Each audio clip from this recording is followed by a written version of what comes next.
Woo, baby! Did you miss the Golden Stallion?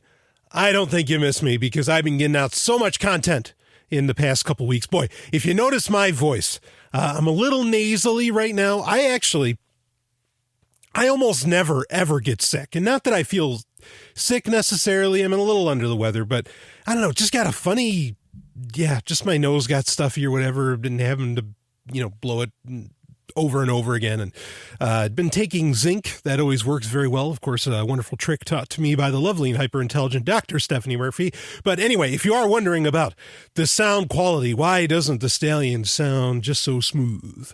But that is why. Oh boy, talk about another thing. I spend so much time, throughout the day, like staring at screens. I am so fucking sick of it. And I'm going to tell you something that might sound ironic, but I mean this. The ironic thing is that I'm almost to the point of believing that as much as a tech enthusiast and a tech journalist that I am, and a gamer all the way, okay? I'm almost thinking that like when you've made it in life, when you can permanently go AFK, away from keyboard, like when you never have to look at another screen or you never have to touch another keyboard again, really. Now, maybe that's not possible. I mean, if you hire somebody to do it for you, certainly I think it's possible, but I think that should be like the real sign of wealth today, because I mean, there are moments where I just like, I just have to stop and like, I just kind of raise my hands in the air, and I'd like, I can't do it anymore, and I have to stop because the various jobs I do, oh man. Anyway, but let's get into some Q&A here. You didn't come here to listen to me complain. Well, maybe you do. I mean, that's a lot of times on Cybertech. Admittedly, it's not all I do, but holy shit, do I do it a lot? Because, well, there's so much to complain about, especially in the tech world. I mean, it just keeps piling up. I mean, it's amazing what's happening with. Here's another thing I'll tell you. So if you listened last week, I released that a Google episode where I talked about the Pixel and about, the whole 10.4 event and all this, and certainly had a lot of complaints about that. Between the Pixel and between what's happening with, like with Samsung, where, it's 1 in 30,000 phones, but you can't take the risk. But like where the, Note 7s, even the replaced ones, even the ones that, people that Samsung has sent back out are still blowing up. I mean, they're literally exploding. It's crazy. I mean, they're little balls of fire. Goodness gracious, great balls of Note 7s.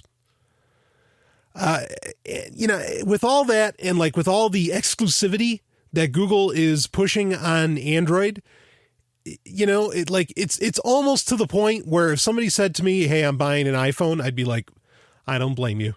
Or if you bought like a Windows 10 phone, even of all things, I'd be like, I don't blame you, because it's just like, it really feels like Android is becoming a losing battle.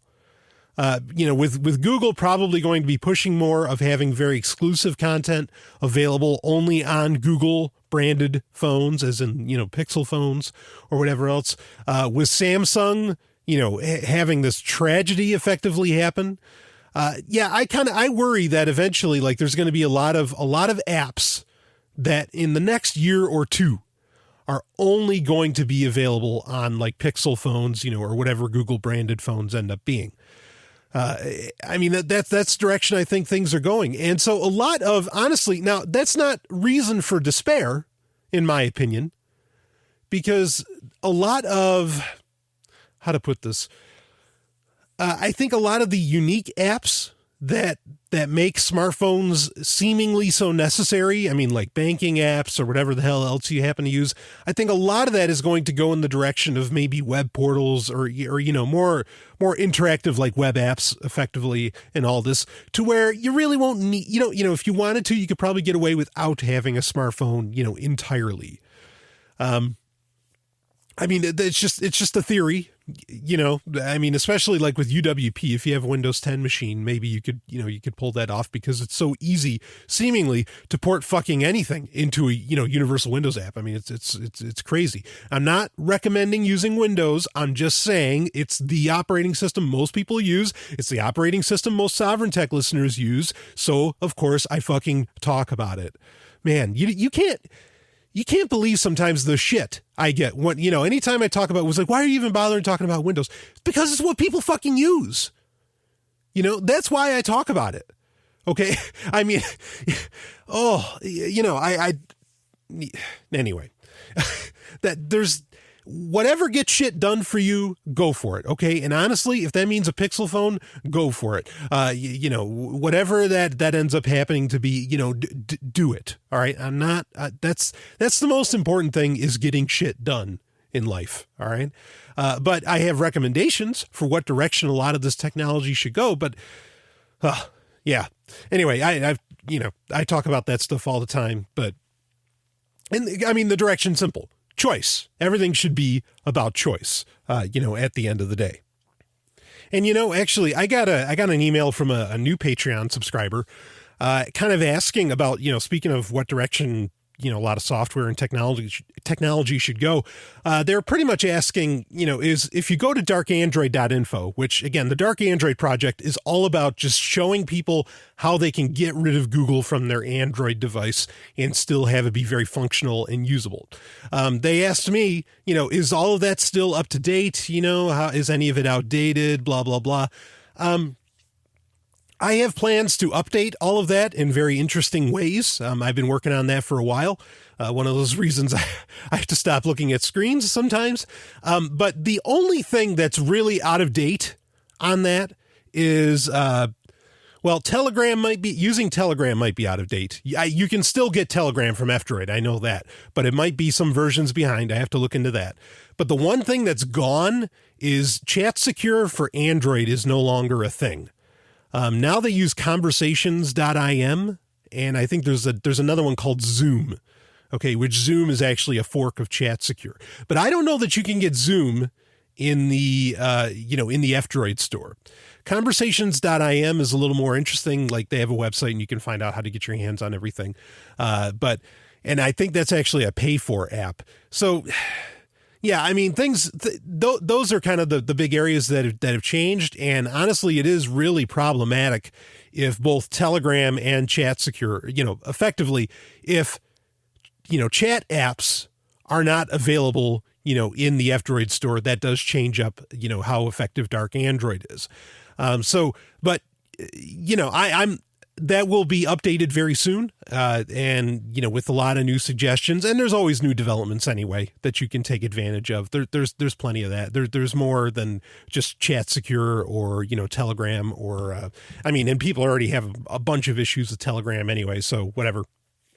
But it's a little concerning because, Signal requires, dependencies from the Google Play Store. So many things require dependencies from the Google Play Store, the ability of doing, and that's kind of my point, is that like with the Pixel phones, Google's doing so much to create such a unique experience that they're trying to lure people in with. Maybe people won't get lured in, I hope, but maybe they won't, or maybe they will, but Android is, I don't want to say it's losing its luster. It's still the best mobile operating system in the world. Okay. But it is moving in the wrong direction. Something we've known for a good long while. There's always going to be AOSP, just is what's available for AOSP, the open source version of Android, is what's available for that going to make it functional enough to where people can get away without using the Google Play Store or with, de-Googling.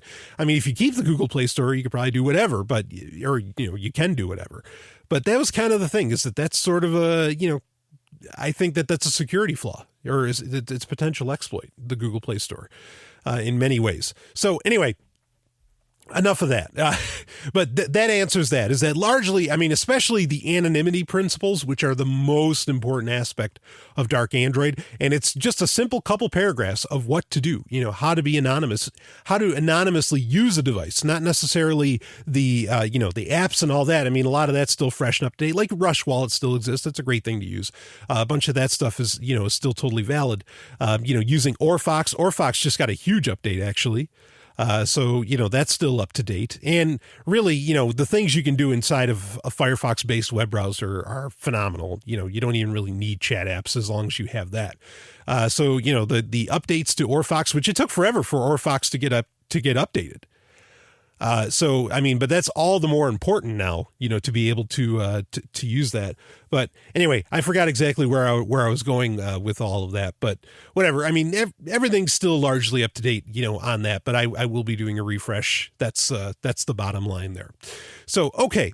Why don't we get into the questions? We got a few here, and one of them's actually, I'm going to be having a guest on again. So Patreon subscribers, you get a heads up. I'm having a guest on again this week on Sovereign Tech. This was episode 197. Woo! Almost episode 199, baby. Yeah. So I'm not going to be able to get to like a lot of the, you know, hot and happening news, perhaps some of the current events that we do in the random access and all this. So somebody emailed me a story that I think is really important. Okay. And I will put a link in the show notes for this story so that you can find out exactly how to solve this problem if you're using Firefox. But I want to bring this up. And there's some people who are not taking it very seriously, saying, I think, you know, this has to do with solid state drives. And there are kind of two schools of thought on solid state drives that some say, oh, no, they're going to last forever, you know, with the newest versions of NAND and everything that they're using in it, or, you know, Intel's new you know, RAM setup that's really exciting, which we've talked about on Sovereign Tech in the past. A lot of these things are going to make these read-write concerns because, you know, solid state drives, you can only read and write to them so many times. They have a limited, you know, use in that those concerns really aren't that bad. And that, you know, some people are already seeing solid state drives last them much longer than even their traditional hard drives, which, you know, you're lucky if they lasted, or, you know, for some people, they're lucky if it lasted 5 years. I mean, I have a good old fashioned, you know, platinum hard drives that have, you know, have literally lasted me over a decade. That doesn't mean I put a lot of faith in them, but I mean, they have lasted, you know, and there's really not, I mean, I might run SpinRite on them or something like that. But there really isn't any, you know, degradation or, you know, any issues, you know, as far as, you know, data goes. So anyway, with solid state drives, you have a limited read write capability. And so what was found out recently, someone noticed that Firefox, tabs on Firefox were writing to hard drives. And this doesn't, I mean, this happens on any computer, anything running Firefox. Okay. You know, whether it has a solid state drive or not, to keep the tabs open. And what I mean by that is to store tabs. Okay. Like when you close Firefox, you know, those tabs stay stored so that when you open it back up, whoop, everything comes, you know, back up just where you left off and all this, or to keep tabs refreshed, blah, blah, blah. Doing that, Firefox was effectively writing a cache at all, you know, was caching these tabs to the tune of, some people have said that like in a day, there'd be 23 gigs written.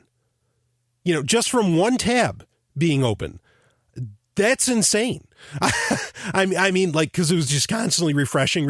I mean, it depends on, you know, the website and all this. But I mean, you know, this is really serious. Now, the website that got, you know, where I was made aware of this, all right, you know, it wasn't like, you know, it wasn't TechCrunch, wasn't VentureBeat, or not to say that you need to put a whole lot of stock in them either, but it wasn't as, you know, wasn't a you know, readily recognizable site. But then I was listening to Security Now a couple of weeks ago, and they mentioned it, you know, like, and Steve Gibson, who is he's the creator of SpinRite that I just mentioned, you know, an absolute hard drive professional. You know, he was saying, no, this is bad. And he did his own research on it. And he said, this is scary as shit. And he also discovered that this is also true for Chrome. It's also true for Opera. It's also true for Safari. Pretty much every web browser is doing this if you have a bunch of these tabs open. Okay, it's just constantly writing onto a solid state drive. Now, maybe the solid state drive will be fine. Maybe. But that's potentially, especially 23 gigs, one tab. Ooh, that's fucked up. Now, understand, I don't think this is anything bad. I don't think Mozilla was doing anything necessarily wrong. I think, this is just a feature from a time before solid state drives. Just like Google Chrome, okay? So I don't think, there's the problem where Google Chrome drains laptop batteries. Now, I don't think that Google was doing anything nefarious by that. In fact, it's stupid for them. There is no business sense whatsoever to have Chrome drain batteries. It's not a nefarious thing. And I'm not saying that this constant tab caching is a nefarious thing either, okay? Don't confuse me. But what I'm saying is, with Google Chrome, where it was draining batteries on Windows and Mac laptops because it ran at higher cycles than the operating system could generally handle.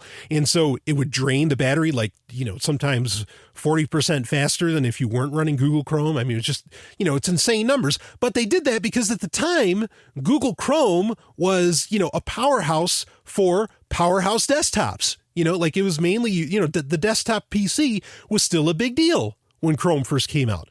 I really feel, and I've had laptops for a while, but personally, I don't think laptops became a huge deal. And I don't think they really became portable until until the netbooks came out. When Asus had the first netbook, what was that, 2008, 2009? Something like that, maybe 2010. That's when I first saw, when I first grabbed a laptop and I was like, wow. Now that's a laptop. This is the real shit. Battery lasts a good long while and it's small, but there's still a very functional keyboard on it. This is, I'm running, whatever operating system, and they used to run Linux. Great, those things.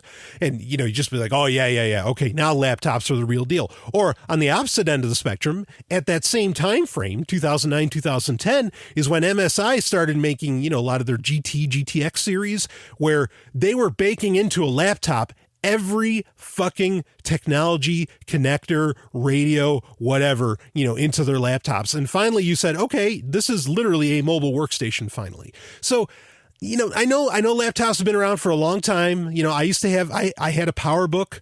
I had an iBook, back in the day. I mean, and I had a Windows CE machine. I mean, I've used all that stuff, but you didn't really have either A, genuine portability, or B, desktop class performance until really just not even a decade ago. Okay, so Google Chrome, when you found out that, holy shit, this browser's draining batteries, it's because really it comes from a time where laptops weren't the thing. Yeah, I know it's bad for RAM and all that, even though supposedly they're going to fix that in version 55 of Chrome. That's all true, but it's just the nature of the beast, of its time. And I think it's the same with this tab refresh thing, is that they didn't think about, there being a concern with constant read writes. It's just like Linux. Okay.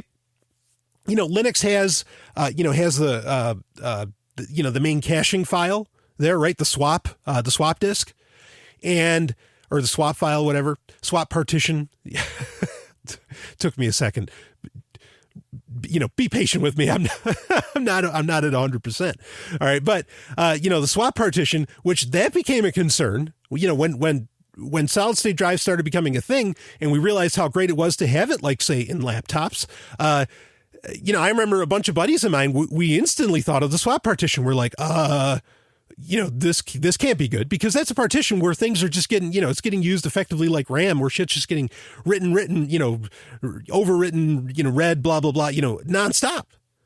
And it used to be that when you would install Ubuntu, they would say, if you're using a solid state drive, just say no to the swap partition. All right. So, yes, solid state drives are getting better. So maybe this isn't necessarily a concern, but unless you're a person that's buying, the really high, the high end, Samsung 850 Evos or something like that, or whatever the new model number is this year, I'd be a little worried. So I'll put the link in the show notes. You can find out how to turn this whole, this tab caching, again, that's writing gigabytes and gigabytes a day. All right. Potentially anyway. You can find out how to turn it off in Firefox, but here's the rub. Okay. Now, I don't know if I mentioned this earlier, but the one web browser that doesn't do it is Microsoft Edge, which is very interesting. Of course, I think that reason might be is because Edge is an app before it's really a web browser, like as in a mobile app, effectively. You know, I mean, if you've tried out Edge, you know what I mean. Like, it doesn't act like a normal piece of, Win32 software or, a normal, package of some kind. It really acts very, in a very unique style. And so because I think it was made mobile first, a lot of that's, or, not mobile first, but app first, like tablet first, it has a different design language overall, I guess you could say. Because of that, I think that's why they didn't do the tab caching, because, they expect it to be used in a very different way. Not to say that it can't do tabs, but it's ironic because Microsoft Edge, when I have used it, when it gets into multiple tabs, that's where it does start to run into a problem, because normally it's a very fast, and again, it's the second most secure browser on the planet today. Okay. I'm not saying use Microsoft stuff. All right. And I said secure, not private. Those are two different things. But when it gets into multiple tabs, it starts to run into, it feels like it lags a little bit, and you can almost tell that it's not tab caching, because the tab, oftentimes, dependent upon the machine, the tabs will have to refresh. And sometimes it looks like it's not like storing the page. It's literally like revisiting the page. So maybe that's what's going on there. Now, when you turn off the tab caching on Firefox, you are going to notice, you're probably going to notice a performance difference, and your ability to just start off, restore a previous session and all that in the browser, will be a little different. Okay. So there's a trade-off certainly to be had there. But the thing is that Google, Opera, Safari, all those, I don't think nobody's found a way to turn it off. Like, there's no flag that lets you turn it off, as to where when you go to about:config in Firefox, you can. So, it speaks very well of open source. This is the beauty of when you have a really open source, really, user customizable web browser, because you can turn this kind of shit off that unintentionally you find out is could do serious harm to your hard drive, and that's what's, how much is more important than the hard drive. So that's a thing. I wanted to let you know about that. Some people emailed me about it, and I know I wasn't going to be able to get to it in this week's episode of Sovereign Tech. I talked about it on Twitter and, and on various social media and all that, as soon as I found out about it and did a little personal research on the matter. But keep that in mind. Again, it's nothing malicious. No one's doing anything nefarious here. It's a byproduct of a different time, of a different time in PCs. That's all. It sucks that it doesn't appear you can fix it in Chrome. It's interesting that you can do it in Edge. Something else that was interesting I learned about with Microsoft Edge. And as far as I know, this is only going to be getting released to enterprise users, at least at first, which is probably where they're going to test bed it, which is a great place to test bed things in the enterprise. I mean, you can say, because, business software, it's so mission critical, you don't want to take any chances. Well, at the same time, most, in the enterprise space, not the final frontier, they really, they have a hotline effectively to people at Microsoft. I mean, they pay for that. So Microsoft can get on it very quickly. And so it's actually a great place really to test a lot of that out, in my opinion. But what they're testing out, or, what they're implementing, is that, Microsoft Edge actually works in like a very light virtual machine. And so it's totally sandboxed from the rest of the system. Totally. I mean, that is the right way to do it. I mean, this is the thing with Edge, is that because it's a new browser, it's able to be really state of the art. Like, it's able to take advantage of, new platforms, new ideas and all this. And it doesn't really I get it. It'd be nice if it was available for Windows 7. Believe me, there are people that want it on Windows 7. I know you might be laughing or something because, look, it's not Internet Explorer, folks, and I'm not praising Microsoft. I'm just saying that this is the right way to do things. Okay. But that's the advantage, is that they said, no, this is only going to work with Windows 10. And so they can look forward. They don't have to do backwards compatibility or anything like that. They can just keep going forward and implement a lot of new secure code. Again, second most secure browser in the world. And they can solve a lot of these, really legacy problems that happen with software, now that we have new form factors and, new technologies like solid state hard drives and all this that are, very popular now. It's a great thing to have something that, that can really, solve that, or, pay attention to that or recognize that. And to run a web browser, I mean, you can run Qubes OS, that's Qubes. You can run Qubes OS, and that literally runs everything in a web, in a sandbox, like in a little virtual machine. Knock yourself out, but it'd be great if Microsoft released this light VM enclosed version of Edge to everybody. That way the average person could take advantage of it. Because the average person, unfortunately, as much as I wish it were true, are not going to install Qubes OS. I wish they would, but they won't. Or at least it ain't happening right now. It's so important that people think about security and privacy with their computers. In my opinion, whenever you have a computer, that is like just priority number one, is thinking about security, and privacy, even though I think they're part and parcel. They are two separate things. So I mention them that way. But think about how to lock that down. I mean, that's just good practices, because if everybody did that, then a lot of these problems that get announced, a lot of the, exploits and bugs and 0 days and all this shit, could become almost meaningless. Some of them, I mean, 0 days, there's a reason they're called 0 days, but they could become meaningless, and they won't affect everybody else because everybody's practicing good digital hygiene, as it were. Okay. So anyway, that's enough of that. Link in the show notes for how to solve that if you want to. If you don't want to, if you think, your solid state drive is fine. I mean, there's evidence to say that solid state drives now, are rock solid, and you're not going to run into these issues. And that could very well be true. Myself, I turned it off, but I'm that kind of guy. Speaking of security, here's actually a great question from somebody on Twitter, who's also a patron. But how did you best learn computer security? By reading computer security books or hands-on experience? Okay. So great question. It was really like, how did I learn about computer security? So, first question to answer really is, how did I get into computers? Well, my dad has always had a computer. He was one of those guys, worked on Voyager 2. He's a very technical, he's an engineer, guy. And so we've always had computers. We had some of the original Apple II style laptops and all this, where they had the double disk drives and everything. I've always had computers around. Even though I've always had computers around, I didn't necessarily get to use them until the Commodore 64. That definitely changed things.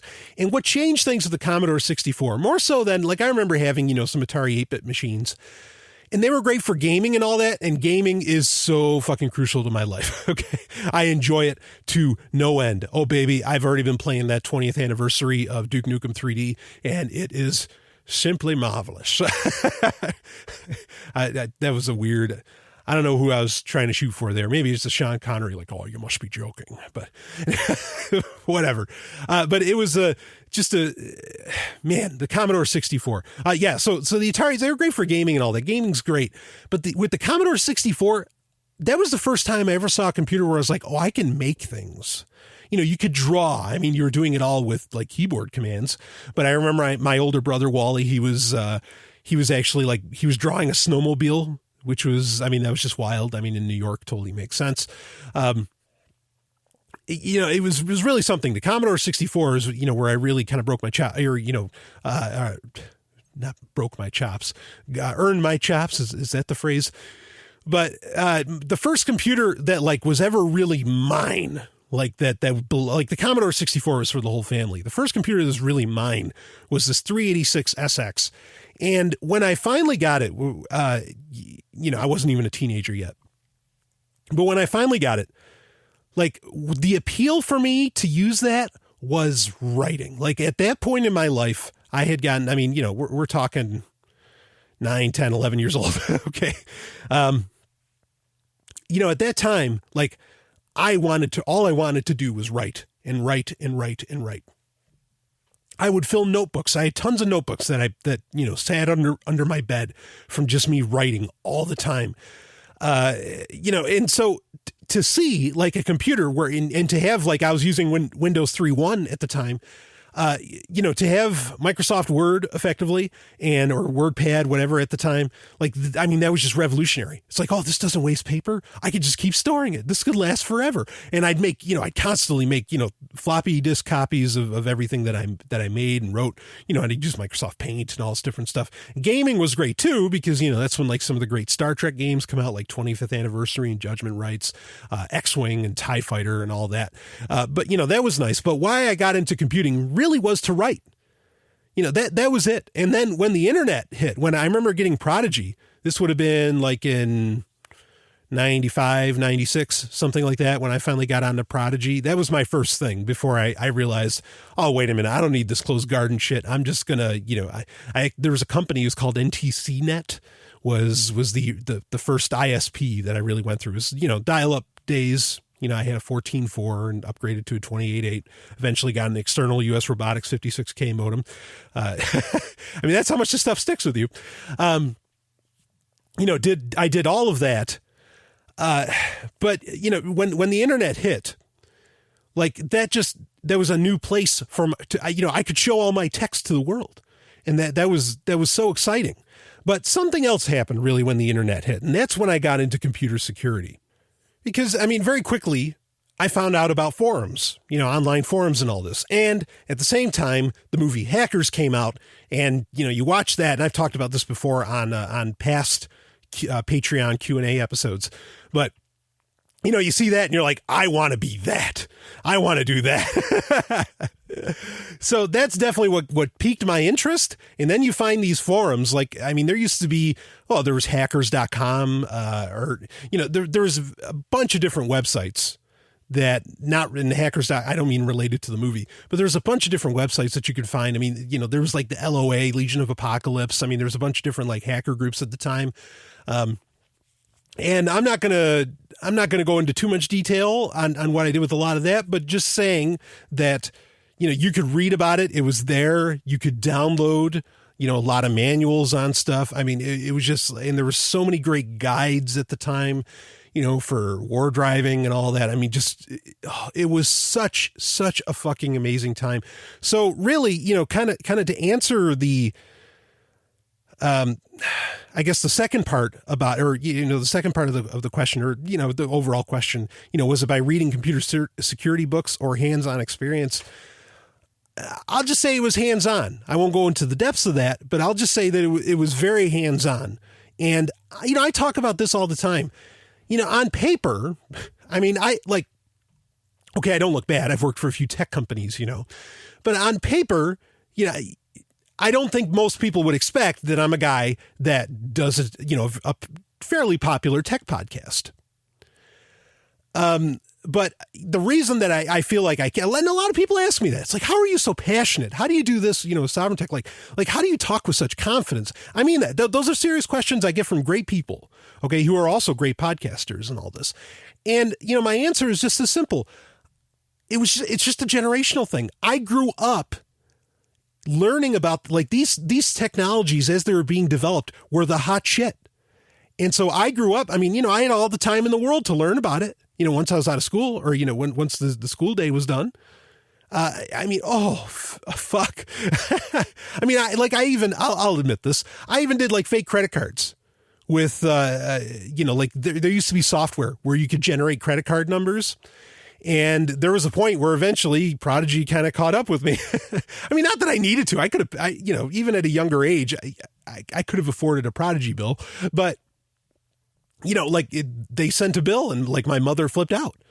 I had an uncle who I ended up working for a little while at a company called Mortec, but I had an uncle who he, was really into computing. He was really into it. He was one of those, Alice Cooper, let's hit this. And, he's taught at colleges and all that. I won't go into too much depth there, but he also taught me a lot of that. In fact, he's the one that got in trouble because he was the one that showed me the credit card software.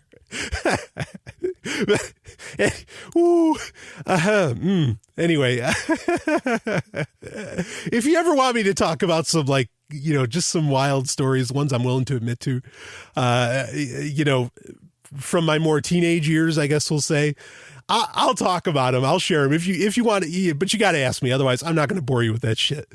But anyway, so computer security, I mean, it became a thing, for me. Like, it was interesting. It started off with, okay, I want to be like Zero Cool. But then, if you have the time, you actually get to learn the real shit. Of course, you find out very quickly the movie Hackers is total bullshit. But, the style's still there. All the good times are still there. So that's really how I got into that. It literally just came down to, being in the right place at the right time. And there being a lot of, like, at the time, like, for example, okay, there's a lot of people my age who are actually pretty good at doing HTML coding. They don't know any other coding whatsoever, but they're pretty good with HTML. Now, why is that? Because when they were growing up, like maybe they downloaded Netscape Navigator in the 90s, and Netscape Navigator had a great web page builder built into it. Great for the time, of course, we're talking the 90s here. And they learned HTML because at the time, HTML was so fucking basic. /P and, all that shit. Okay. And they still, they've held on to that knowledge, but, sometimes it looks like they can do magic today just because they've held on to this knowledge from when they were growing up on how to do, very simple HTML. I mean, now HTML is just, it's such, it's crazy. Okay. But I mean, at its foundation, it's still pretty solid. So that's what I'm saying is that, I was able to learn a lot because I grew up in a very foundational time frame for computers and computer security. That's really what it comes down to. And I hate that answer. That's not to say you can't learn as well. I mean, people can go to, classes. They can go to, what's that?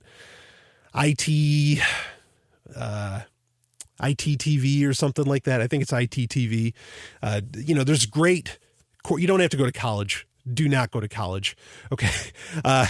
There's great places where you can take courses and you can get accredited. You can get a various certificates, you can get a certified ethical hacker certificate. I mean, there's all kinds of things you could get. And those are great, to be able to have. So, I mean, yeah, I've read a lot of books now, like even more modern books on computer security, of course, especially I've done a lot of research in the past couple of years on quantum cryptography and all that. But yeah, that's really just what it comes down to. I mean, there are books out there where you can learn about it, but honestly, a lot of the books, if you want to learn about computer security, you more or less want to learn about programming. Like, I think that's really important. And I mean, there's books that have been out for 30, 40 years that I consider absolutely essential. The Art of Programming. That in and of itself, I think it's on its second or third edition now, is still the best book in the world to read about programming. And by default, you kind of learn about computer security because you understand how exploits happen. So that's it. I mean, and then obviously, I ended up working for a lot of different companies, and some of it, I learned on the job training. Of course, I was also, learned quite a bit when I was in the U.S. military. So there's a lot of on the job stuff too. But the best way, getting kids on board with this stuff, there's so many, like, I'll give Apple credit for this. They have that Swift learning app on iPads, I think, where like you can literally learn how to program with Swift. Those kind of directions and to work, because kids can use that and they can go to town and they can be programming shit, in no time. That direction of teaching kids how all this stuff works is just so key. Let kids see how, and it's a pity because, like I said, how those kids that grew up, with HTML and all this, right? Learning HTML, I don't think you can, not like you could in the 90s. I don't think you can see the direct results of what you do, of the coding that you do. Not with like a great immediate payoff, like building a website. Learning WordPress is great, but at the end of the day, a lot of that's all plugins and you're still going to have to learn HTML to customize a lot of that shit anyway. Right. So yeah, I think apps kind of like that Swift app, for the iPad and everything. Like, I think those are great directions to go to, where it's an environment where kids absolutely can see, or not just kids, adults too, can absolutely see what they've wrought, by messing with the app. So I hope that answers that question. There was a second part of that question. I'm not going to get into it now because I don't want this to really go over an hour. Boy, a lot of people, and maybe I'll have to get into this next week. I had a lot of people message me about talking about threesomes last week. I may get into that more in a future Q&A. Maybe I could even, well, I don't know. Maybe I could have a guest or something that could talk about it a bit too. I mean, because, I can't really talk, like, it's not really for me to say, because some people ask, it's like, well, what if, you want a homosexual threesome? Like, what if you want 3 guys or, 3 gals or whatever, or more? Yeah, I'm not the best person to speak for that, so I know what I was talking about last week came off as very heteronormative or whatever, or maybe not normal, because threesomes aren't normal yet, if ever. And that's all up to people's choice. But, I know it was very hetero. But that's my personal experience. So that's where I feel comfortable talking. I don't want to, not that I'm an authority on anything, but I don't want to talk like an authority about stuff that really I have no business, necessarily, talking about. I mean, what I was talking about with consent should work across any gender, Z and male, female, whatever. Okay. But other than that, I can only give specifics based upon, what I've experienced. I don't like to talk out of my ass, quite frankly. I think a lot of people think I do, not about threesomes, but sometimes about other things, like on a main Sovereign Tech episode. No, I don't. And if I am, if I'm just speculating, I make it very clear that I speculate. Anyway, so I may get into the threesome thing in a future episode, or I might talk about that more, because I did have some questions on that, but I did have a couple people complain. So, I mean, honestly, I love all the Patreon subscribers. I love you. You know that. All the listeners, I love you. But, it's me. like, what do you expect? I mean, I'm doing a whole series on hentai for Patreon. I mean, do you think threesomes are, somehow out of the question? I mean, come on. So anyway, let's get into this last. I'm going to have some fun. We got a bit of a geeky one here. And we're going to talk about Star Wars. So I don't know how often I'm ever going to bring this up, but I'm going to title it kind of the Star Wars update that I'll do every once in a while. And I mean, every once in a great while. Like, even if it was once a month, that'd be almost too much. But I'm a huge Star Wars fan. It's not my favorite franchise. That title belongs to, say, Babylon 5 or Star Trek. But it's definitely up there. I mean, Star Wars is the shit, I love it. I mean, I've said many a time that if aliens came down to Earth, and not that I think they ever have or will, but if they did, and they said, okay, you show us the greatest work of art you've ever created, or we'll blow up your planet, I would, without thinking twice, with as much confidence as I can muster, I would hand them over, the Star Wars saga, at least the original trilogy, if not the rest. So because, I mean, it's just that great, even though it's not my top notch, it's not the top of the heap for me. And it's not the top of the heap for me because, it's Disney owned, folks. And that really means that it's never going to be able to explore the entirety of, the human condition as to where Star Trek can. Speaking of threesomes, Kirk can have a threesome. Star Wars, you're probably never going to see that. Probably. Might get a hint, but it'll be an incredibly subtle hint.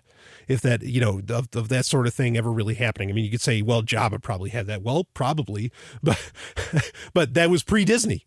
Okay. So, and I'm not knocking it. I like a lot of what Disney's doing. Some things I don't like, but whatever. So, Star Wars really, I don't think can be the top. And I know it's funny. People are like, how can you say something's actually better? It's art. It's all subjective. No.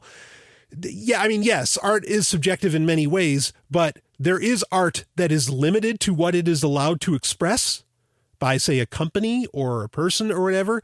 And then there's art that, can just run the gamut. And, Star Wars is not one of those ones that can run the gamut.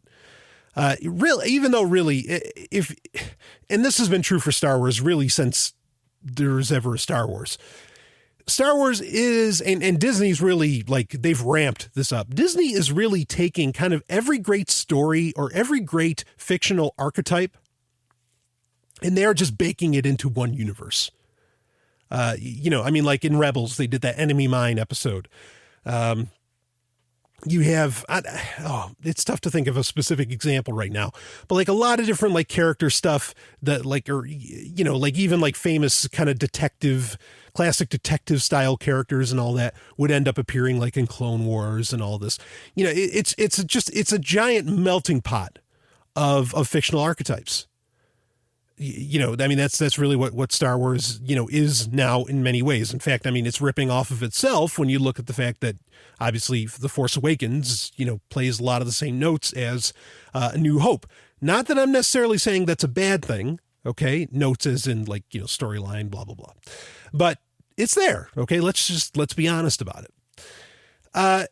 Anyway, so yeah, I'm just explaining why Star Wars isn't at the top of the heap for me, because I just feel like that there's places that it will never go as a fictional universe. And that's a shame, because it has the greatest tapestry of them all, you know, to be able to, you know, it has the greatest canvas to be able to do all of that. And it's just, you're likely not going to see it. But anyway, so Star Wars update. And what I want to talk about, I just want to talk about what's going on, you know, give a little bit of a personal review. I've done this a few times on main episodes of Sovereign Tech. But, you know, just kind of say, hey, you know, these are the exciting things happening or the not so exciting. And I'll start off with, I just read, I mean, and this just came out yesterday. I'm recording this on October 12th. It came out October 11th. Boy, October 11th, ton of shit came out yesterday. Great stuff, you know, all the way around. Let me tell you, before I talk about the book that came out yesterday, that Batman, the new Return of the Caped Crusaders, which is the animated movie based off of the 1966 TV series, where they actually had Julie Newmar, Burt Ward, and Adam West do the voice acting and everything. That movie just came out yesterday digitally. It is so fucking good. It is so funny. It is so sexy.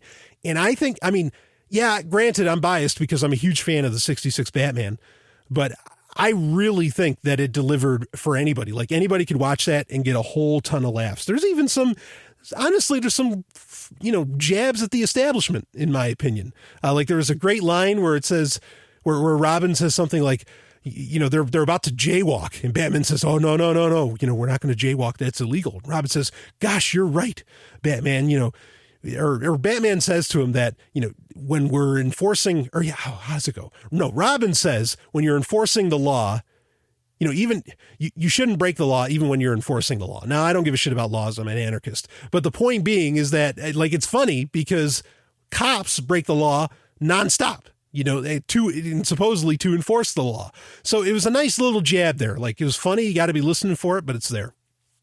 Anyway, that movie was just phenomenal. I'll probably do a full review in a future main episode or prime episode of Sovereign Tech. So anyway, Star Wars, the book that came out. Book is titled Ahsoka by E.J. Oh, now I can't remember her name, but this is her first Star Wars book. It's technically a junior novel. The beauty of it is, well, how I actually read it is I listened to it because in the audiobook version, Ashley Eckstein actually, she read, you know, she did the unabridged reading, which that's the voice of Ahsoka. So it was a really unique way to experience the story. And it was, you know, it was pretty good. The second half is definitely where the good times roll a bit better, where things get a little more serious.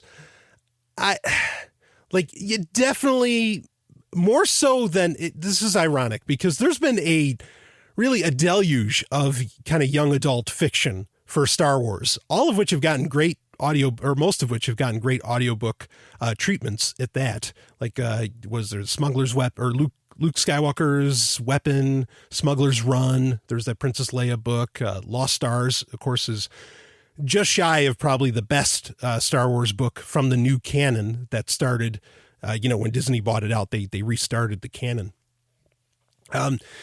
But yeah, this one definitely feels way more young adult as to where those other books, like including Lost Stars is one of the rare moments in Star Wars history where there's mention of breasts and there's, you know, sex, not necessarily explicit. I mean, it's explicitly stated that it's happening, but you know, I mean, Claudia Gray's phenomenal. So, but the Ahsoka book, I mean, you can feel like it's kind of geared towards the kids a bit through at least the first half of it. So, yeah, I mean, it was good. It's worth a listen. Some very interesting things kind of get discovered. This isn't a spoiler at all, but one of the best things about the book, and this is really the best thing about a lot of not the expanded universe, but more the expanded media for Star Wars, outside of the movies or even the TV shows, is that you find out these little hints of canonicity. Like in this book, they make it very clear that stormtroopers are largely not clone troopers. Some of the stormtroopers are still like clone troopers, based off of Jango Fett, right, that you're used to in the Clone Wars. But most of them are now like new hires and all of this, which was cool. Also, recently in Rebels, you also found out that there are definitely female TIE pilots, I thought that was pretty cool to find that out too. Because some people, I remember like the Stormtrooper thing's a big deal. I remember Power of the Force? Was that the name of there was a toy line series back in 97 or 96 and 97. And it went on for a while, actually. It went on all the way up to episode 1 and beyond, I think. But there was a super popular toy line because Star Wars toys hadn't been made in a while. Remember, this is just coming out of the dark times where we didn't have any new Star Wars.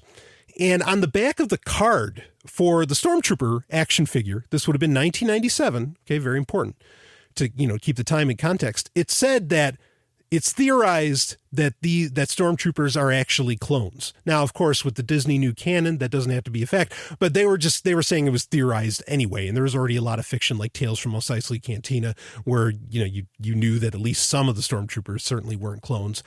But yeah, now you have it more matter of fact that these are, the clone troopers eventually did get phased out. And just your everyday people were signing up to become stormtroopers. I mean, you already sort of knew that with Rebels because, not Kanan, Ezra, the younger person on the show. Ezra, was it the first season, I think, has a point where he goes through training to become a stormtrooper and all this. So you sort of already knew that, but this was like really, really blatant of what happened with the clones. Well, they got phased out. But anyway, the book itself, yeah, it's worth a read. I mean, and if you listen to the audiobook, and if you listen to it the way I do, like I usually listen to audiobooks anywhere between, depending on the narrator, like if William Shatner is actually narrating, like his new book, Zero G, fucking awesome. I'll listen to it at 1.5. If it's something I really want to make sure I'm getting like the fine details on, I'll do 2x, 1.5x, sped up. And generally, if it's a Star Wars book, I can do 2.3 or even 2.5x. So I got through the book inside of like 3 hours. like as soon as it came out, like I had it listened to in no time, and and I was done. And it's unabridged, so I didn't miss anything. But that's a great way, to experience a lot of audiobooks. Of course, with Star Wars, it's a very different deal because, like Star Wars, experiencing the new audiobooks especially, these are full-on radio theatrical productions. They're not just audiobooks. They are better than the novels in every single way. Like, they are the way to take on these stories, in my opinion. Because actually, I think Star Wars sucks in the written word. I mean, that doesn't mean there's been that there haven't been great books. There has been great books. But like the one thing that was always more popular than the books were like the comic books for Star Wars. And that was true, I think, because Star Wars is such a visual medium. You really want to see the age. I mean, you can describe it and you can be creative in your head. I know that. And I think it's wonderful to do it that way. But I'm just saying that it doesn't lend itself as well. It's where, like, when you read Star Trek novels, like Star Trek is the opposite. Star Trek novels are great. Star Trek comic books are kind of touch and go because you don't get to spend as much time describing, a lot of what's going on and a lot of the science and nuances, where Star Wars doesn't bother itself with the science. So I don't think it really needs to be in the written medium. So experiencing these Star Wars stories in audiobooks is definitely the way to go. So Ahsoka was pretty good, especially if you can listen to it in 3 hours. I can think of much worse ways to spend 3 hours, so it doesn't hurt to do that. It is lower on my list. I've read every new Star Wars book. Well, actually, I've read every Star Wars book, but I've read every new Star Wars book, from the new canon since Disney took over. I gotta say, my favorite, it's a toss-up between Dark Disciple and Lost Stars. Those two are phenomenal. Dark Disciple is the one about Asajj Ventress and Quinlan Vos, Fucking amazing book. Kind of predictable, but just a sexy, just a really, really great read. Bloodlines is pretty good. I don't know if I talked about Bloodlines on Sovereign Tech at all. That's the one that has to do right before, or just a few years before The Force Awakens. It largely has to do with Princess Leia. I thought that was a fine book. That's definitely up on my list. Tarkin, Lords of the Sith. If I were to rank them down, I'd probably do maybe Lost Stars or Dark Disciple. That's tough to choose which is the best out of those. But then under that, Tarkin, Lords of the Sith, and then probably Bloodlines. And then everything else underneath is just kind of a mishmash. The Battlefield book's pretty good, but anyway, so do check out the Star Wars audiobooks, especially if you can get caught up now, because there's the prequel book. It's not a prequel. It just takes place before. Okay. There's a prequel book to Rogue One, which comes out in December, called Cataclysm, which is coming out like second week in November. So if you can get caught up on all the books by listening to them at 2.3x, do so. All right. You won't be disappointed. They are really, largely they're telling great stories. The Aftermath books are a little tough to get through, but everything else, especially the Claudia Gray stuff. And I thought Dark Disciple is really good. If you're a fan of Clone Wars, just out of the park. I think it's really good.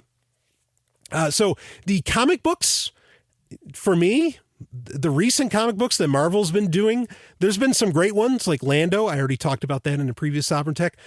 I've found them to be kind of lackluster. Like the new Han Solo comics, pretty good, but otherwise, a lot of them are they're kind of boring. Like I actually, normally, historically, like I would keep up to date on these. Like when they come out on Wednesday, I'd read them that Wednesday. I've held off because, you're not getting like a complete story inside of it. You got to wait 5, 6. This is the big problem with a lot of the Star Wars comic books, is that they don't give you the payoff for like 6 months. And that is just too fucking long for like a mystery or for the payoff. Like, I mean, that is such horse shit, but there's like Shattered Empire was good. The Lando series is good. The Han Solo series has been, better than what else has come up lately. But, and like the one shots in the Star Wars comic, the main Star Wars title, have been really good. But otherwise, I don't know. I got to finish up the Darth Vader series. I'll get to that probably soon. But anyway, now as far as Rebels, that's the last bit I want to get into as far as the Star Wars update goes. And probably the next time I do a Star Wars update, it'll probably be when Rogue One comes out, and I will talk about Rogue One. In fact, I'll do what I did with The Force Awakens, where I took half of a Prime episode of Sovereign Tech and reviewed the whole thing. Because like I said, in recent episodes of Patreon Q&As, there's the possibility that Rogue One could be the greatest Star Wars movie of all time, and it could change the way that we think about A New Hope. It could actually make A New Hope a great movie, because I don't think A New Hope is a great movie. I mean, just there's a lot of potential there, and it can be very different, very cool. So I'm looking forward to that. But speaking of kind of changing the way we look at Star Wars Rebels, that I said I was going to get to. So we're in season 3 right now. Of course, Thrawn is back. Fucking exciting as shit. To see that blue skin show up on screen. Oh man, that is 15-year-old me just screaming, jumping up and down with excitement. It's so awesome. And they're doing a great job with that. I love overall what they're doing with Rebels. They had Wedge Antilles appear. You kind of got the origin of Wedge Antilles last week, which I thought was really cool. They're starting to play with, bring Sabine Wren more into the mix, who I think is a great character. I dig the whole Mandalorian stories. Those were particularly good in the Clone Wars. I'm really digging it, what they're doing with Rebels. I think they've got a winning mixture going on there. And, one of the things though, that I think is kind of changing with Star Wars, and I've talked about this briefly before, but I see this as, I'm going to kind of do a little bit of prediction for you here, because I see this as a direction that they seem to be steering everything. And that is that this idea of the light side and the dark side of the Force, I think we're going to find out as episode 8 and episode 9 come around, that is like some kind of misconstrued, some kind of bastardization of what the Force actually is. Like you have the character in season 3 of Rebels, the Bendu, being voiced by the great Tom Baker, of course, who most people think of when they think of Doctor Who. Most people that actually have really watched Doctor Who over the years anyway. He's doing a great job. And the Bendu talks about how he's in the middle. Like, he's not light, he's not dark, he's not, a Jedi, he's not a Sith, he's kind of in the middle. And also, Clone Wars and Rebels, both shows, and of course both run by Dave Filoni, they have both kind of pushed this notion that there are people that are Force users that are not Jedi or Sith. They are something else. Okay, whether or not they use the dark side primarily, kind of like the Night Sisters, of Dathomir, or, kind of like Asajj Ventress's character, or something like that, or, or I don't know, some other like benign Force user, whatever. But there's definitely a push in that direction. And I talked about this, I think, when I did the big review of Star Wars The Force Awakens on that Prime episode of Sovereign Tech back in December when it came out. I was like, I think there's a point to why both Rey and Luke are wearing gray at the end of that movie, because, that's the mix between, white and black. The light and the dark is the gray, right? Kind of reminds me of Babylon 5. We are gray. Remember the Gray Council? We stand between the darkness and the light. I love that. So maybe they're playing with that. And I think that that's something that's going to end up happening, because what's really happening in Rebels too is you have, and I've talked about this before, but you have, where Yoda is like appearing in visions and saying that the Jedi were wrong to have fought the Clone Wars.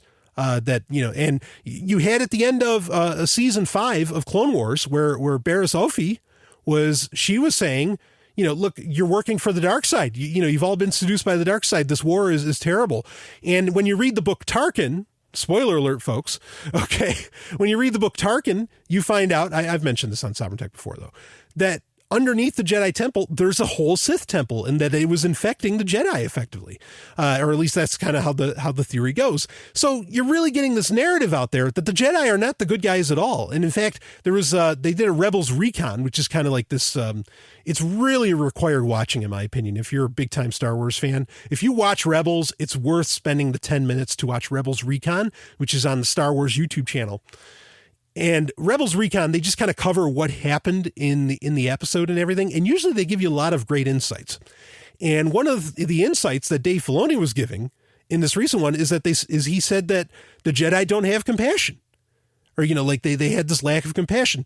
Now, a little bit of problem with that, because that book I mentioned earlier, one of my favorites, Dark Disciple, Quinlan Vos talks about often how he has compassion at various points. So there's sort of a little problem there. But then again, also sort of, that last few episodes of season 5 of the Clone Wars, there's a point where Anakin is telling Ahsoka, says, hey, not every Jedi agrees with this war. There's a lot of different ways that that the Jedi think. So maybe there's Jedi that do have compassion, but largely the Council, never, or didn't act with much compassion. Certainly like Mace Windu the guy's a fucking asshole when you read like, a lot of the books and the comics and all this, even the new canon, like you find out this guy, that dude was just a jerk. like he wants to start assassinating people and all. It's crazy.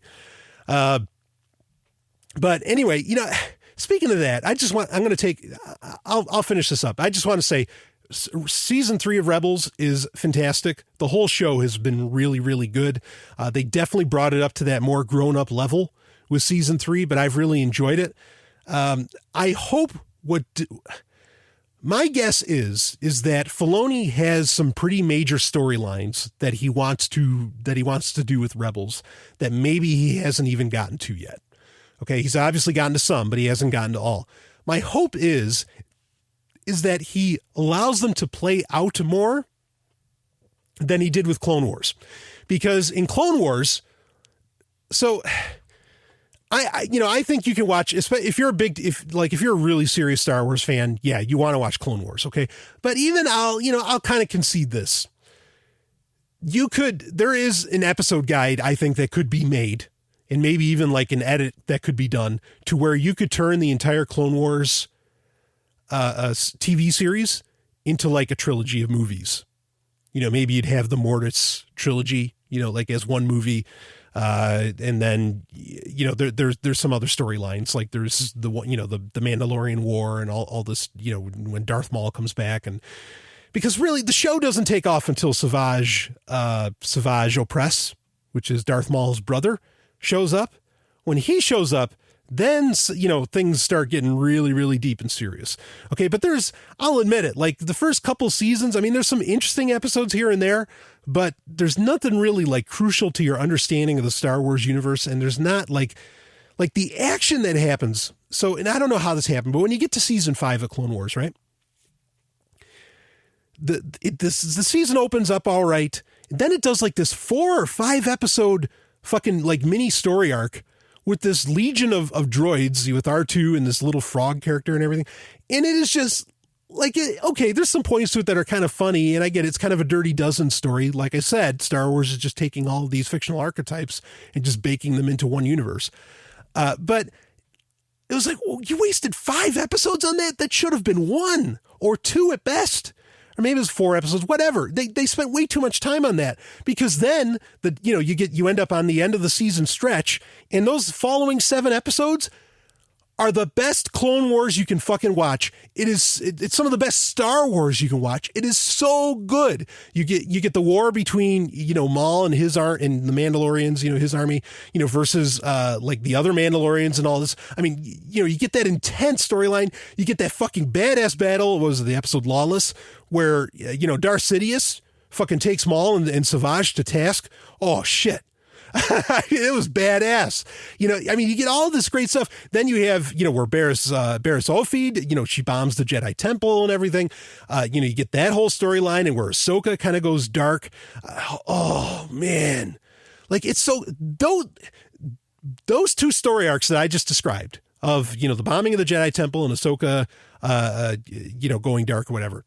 Or leaving the Jedi, which if you've been watching Rebels and you never watched Clone Wars, you already know that happened. Fuck your spoilers.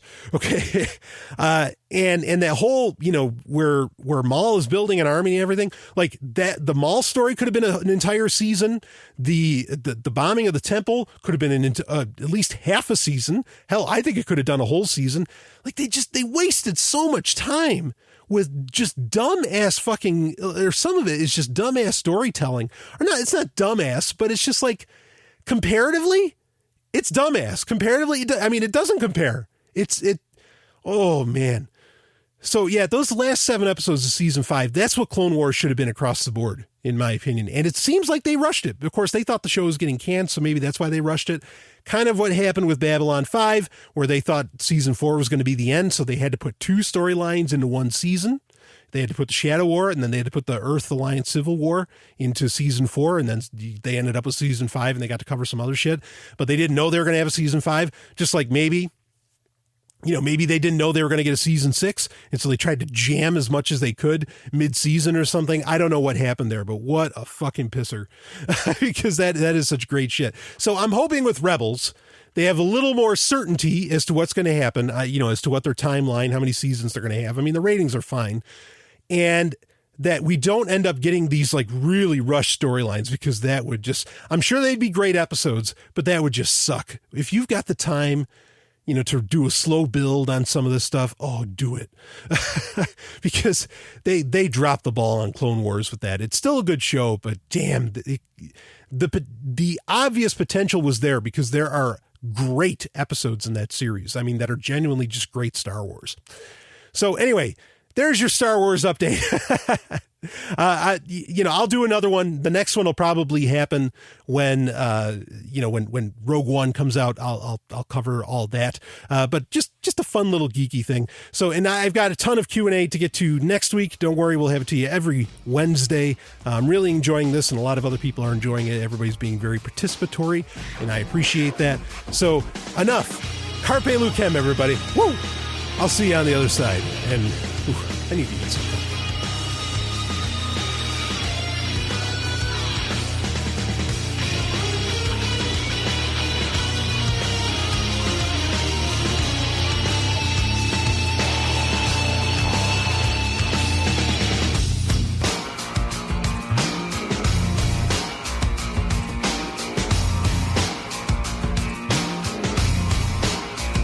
You just experienced Sovereign Tech.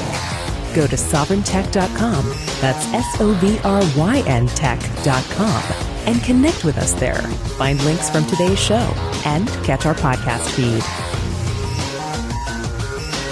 Sovereign Tech is copy heart.